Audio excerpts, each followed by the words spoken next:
So, fun, interesting fact, Deloitte is actually 50% consulting and 50% auditing and accounting. Top 3% employer in the world, obviously from a consulting and more so consulting and advisory perspective these days. To give you a breakdown quickly of our footprint internationally, with over 286,000 employees internationally, obviously representation and footprint across all the different continents. South Africa specifically forms part of an Africa member firm, which has got 17 of the Anglophone countries that we are partnering with as well. There's a lot of integration and collaboration and engagements, project engagements that take place with all our member firms, but a lot of work going into Africa as well, and South Africa really being almost like the hub or the headquarters from that perspective. Our CEO, Lwazi Bam, he looks after that whole African region with the 17 countries in place. Bringing it more to a South African standpoint, and obviously for purposes of our discussion this morning, why is Deloitte here and why would we like to present and speak to you as the PhD students or those in the health sciences faculty? In our consulting and our advisory space, we have a big platform and a growth area that specifically speaks to health sciences and life sciences. It is an area for us from an industry and a service line perspective that we'd like to grow both nationally and from an African perspective and obviously internationally. We do, as I say, a lot of work with our international counterparts, and where the health sciences and life sciences comes to play is specifically on that platform. In the consulting space, and thank you for the person that presented before me because you gave a good overview of what consulting actually is about. Very much so, the type of people that come into consulting can come from various educational and professional backgrounds. In the health sciences space, obviously where we move into, it's headed up by an actuary of all people, in such that as much as it sits in consulting, it's ring-fenced into the industry specific, being health sciences, but a very strong underpin into the actuarial and the data analytics side that we work in. In our health sciences space, we have our actuarial, which is pretty much really the underwriting and the compilation of policies and legislation, etc., that plays a role from a health-wise perspective in South Africa. So in our division in South Africa, Joburg is our head office, and in Cape Town we have a small consulting practice that's starting to grow from a health sciences perspective. Depending on obviously where you'd like to be and what you'd like to pursue, Joburg is a bigger platform because the hub of our health sciences team actually sit there. As I mentioned, and I think this is really where there's a uniqueness about consulting in itself, but also from a Deloitte perspective, is people come from completely different backgrounds.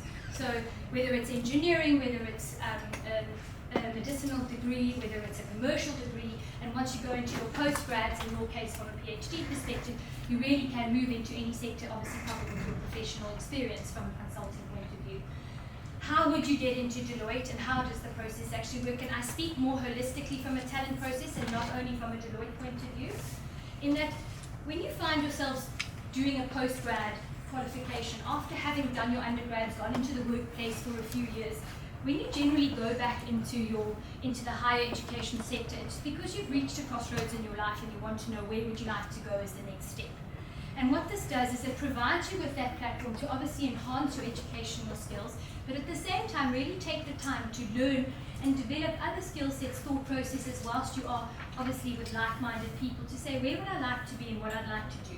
And moving into a place where one can actually offer your own personal purpose and achieve your own personal objectives and what you want to fit into in that space. And that's where I come into play, and that's actually in the crux why I'm here today, is to be able to provide career discussions and career consultations with respect to what your next step may be once you qualify. And from a Deloitte standpoint, applying to Deloitte really is, our opportunities exist on our career portals. There's always ongoing opportunities with respect to getting into consulting.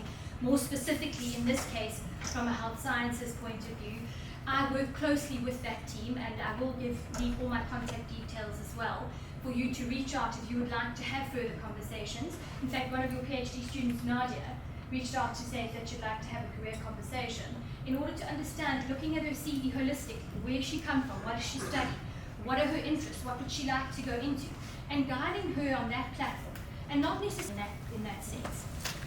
So what do we look for in our consultants? And you gave a really good overview of it. Someone who's agile, someone who's flexible, someone who can work within a pressurized deadline environment, someone that has the ability to obviously client face and engage, work on from a project management, project planning perspective. There's always the initial due diligence and compilation and the research and the gathering phase. And from there then obviously presenting a potential finding and a potential solution to your client.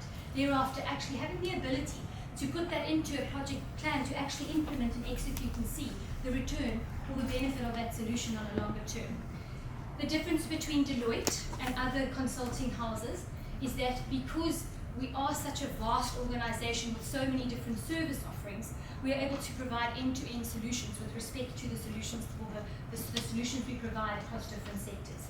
So in essence, if we start a project, and we do quite a bit of work in the pathology space, and that's going into the pathology lab specifically and looking at how we can re-engineer and design those workflows and those production lines and those processes in order to potentially epitomize or create more efficient turnaround times, less room for error.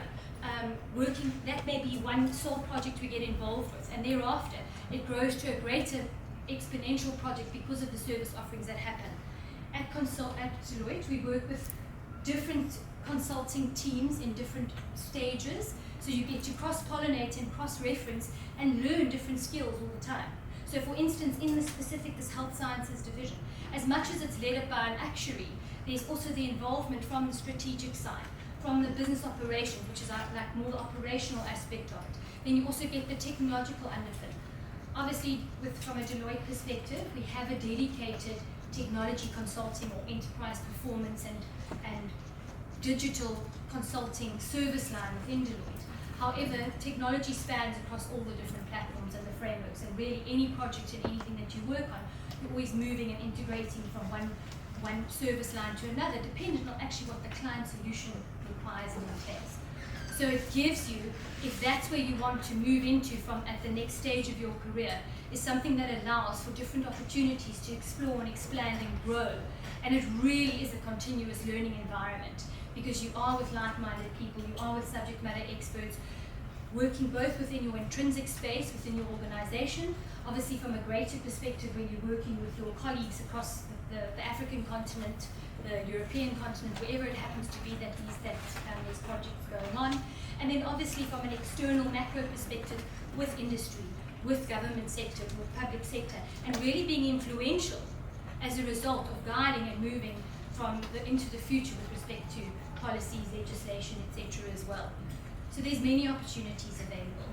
And I know you had presentations yesterday with respect to how do you prepare a CV, what is important, how do you brand yourself, which platforms, which social media platforms do you go onto, what content is important. From a recruitment or a talent perspective, really, it's good to get a synopsis on paper, which really tells the person about the qualifications, a brief summary of where you've worked over the years, and why also you are busy studying your PhD. What does it mean to you? Why did you make that decision to go into that? And then that's the paper side of it. And then once we establish that, then we start a conversation, because basically it's bringing the paper to life and you as a person and what you want to do and where you want to go. And that's why they become individual conversations. And it may not, as I say, necessarily be a Deloitte opportunity, but it comes down to trying to help and maneuver and navigate into where your next stage of your journey and your career is going to be. So that's really why I'm here this morning, is to give a bit more insight into that and offer the facility to actually have those career conversations with respect to where you'd like to be and what you'd like to do, and provide a basis of a network as to who to tap into and what to tap into, what to look at and what to consider when you do start making the decisions for the next stages.